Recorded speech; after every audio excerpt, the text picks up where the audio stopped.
Hi guys, welcome back to a new episode of AI Basics.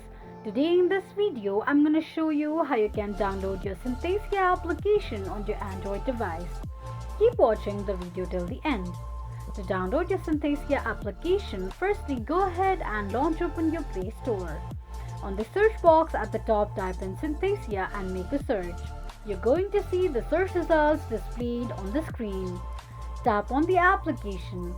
On the next page, simply tap on Install button to start the downloading process. While downloading an application, make sure that you're connected to a strong internet. Once the application is downloaded, tap on Open button to launch the application. Open the application and that is how you will be able to download your Synthesia application on your Android device quickly and easily, just in few steps. If you have any thoughts or queries, let us know in the comments section. Don't forget to subscribe to our channel. Also press the notification bell icon so that YouTube will notify you whenever we post a new video. Thank you so much for watching.